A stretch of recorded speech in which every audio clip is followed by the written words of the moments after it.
Welcome to Create a Travel Claim, Voucher. This training teaches students how to create a travel expense voucher claim within the eGov travel system.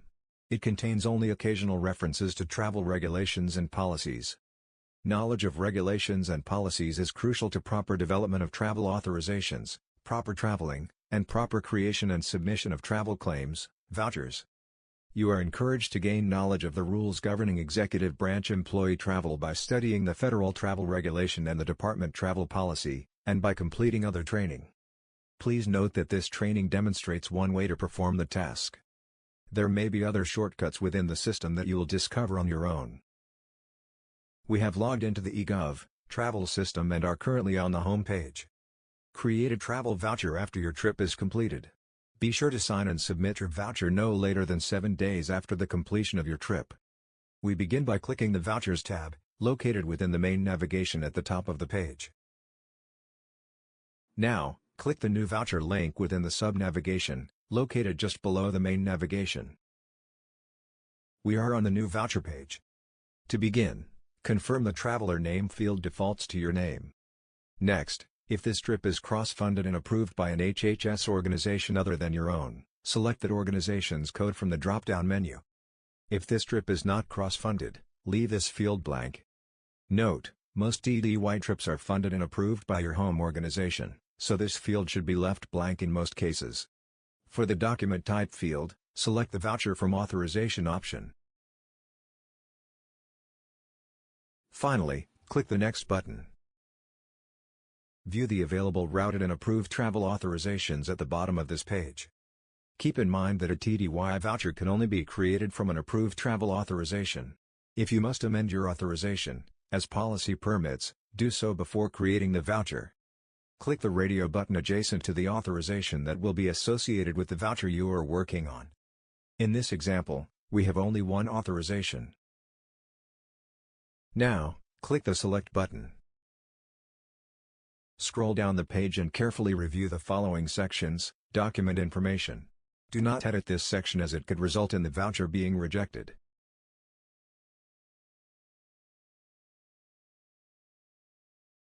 Trip information.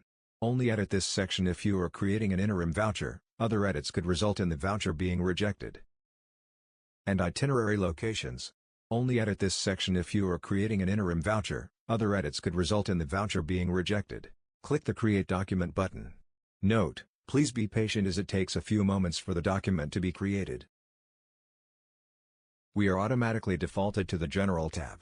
Take a moment to scroll down and review the information.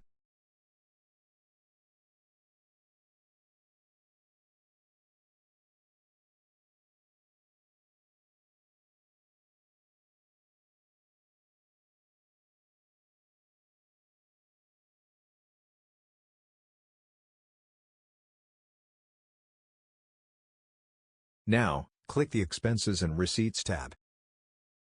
Scroll down the Expenses and Receipts tab. As you can see, this tab is comprised of two panels or sections. The travel authorization establishes both the types and amounts of travel expenses that could be incurred. In general, employees should not deviate from what was authorized, and may never claim an expense amount greater than what was authorized.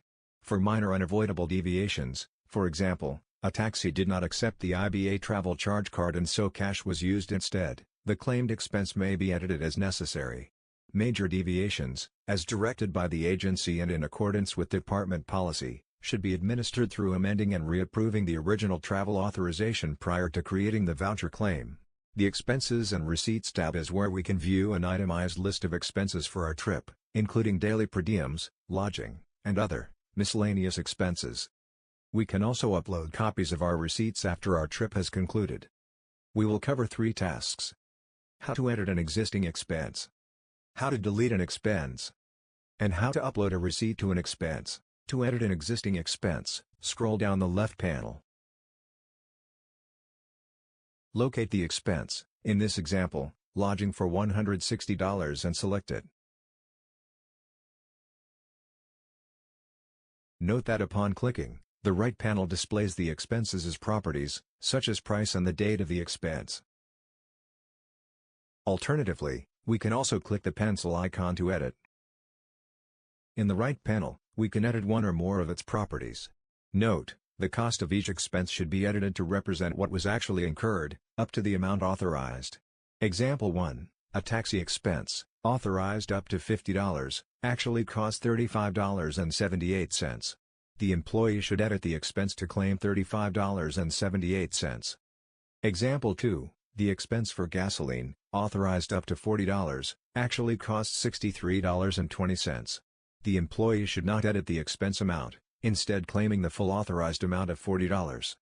For this example, we will edit the cost. Now, we click the Save button. To delete an existing expense, click its corresponding checkbox.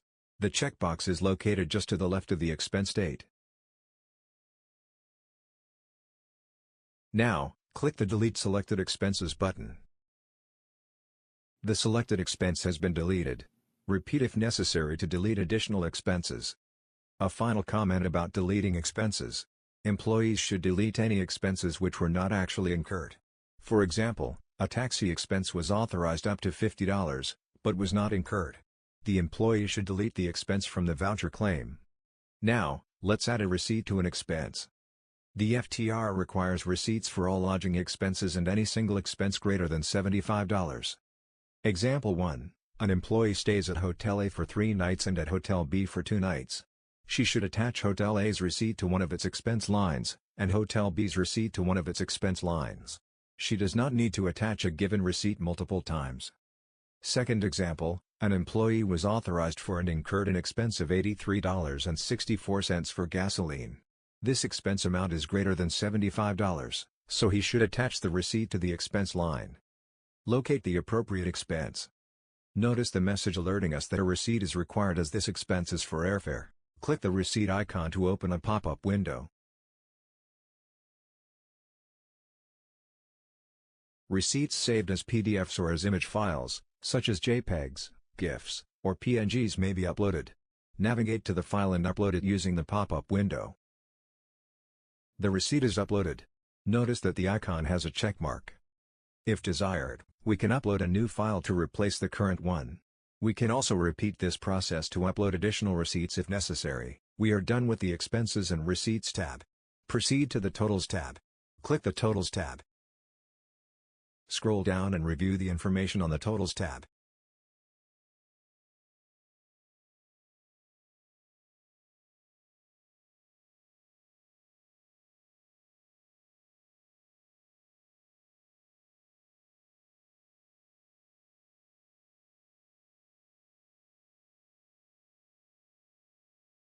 We are ready to sign the document.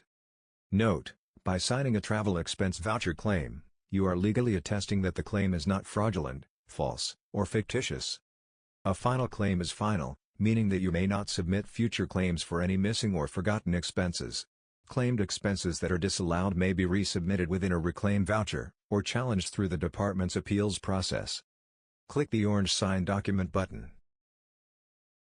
On the Review Document page, we have a final opportunity to review some details of our trip, such as its purpose as well as start and end dates. At the bottom of the page is the Auditing and Compliance section. Any issues with our previous entries are shown here. In such a case, we are required to enter an explanation in the justification text box for any issues listed here. Click the Save and Continue button. Confirm the status to apply is set to Signed. If necessary, enter any notes in the Comments text field. If available, select the Save and Continue button. Some organizations utilize dynamic routing, which allows the employee to select who will review, approve, and/or certify their voucher claims. This setting may or may not be activated within your agency. If available, review and edit the approval flow as necessary. When ready, click the Sign Document button. Confirm that the voucher has been successfully routed and shows the status as signed. Congratulations! You have created and submitted a travel expense voucher claim. This concludes the tutorial. Thank you for watching.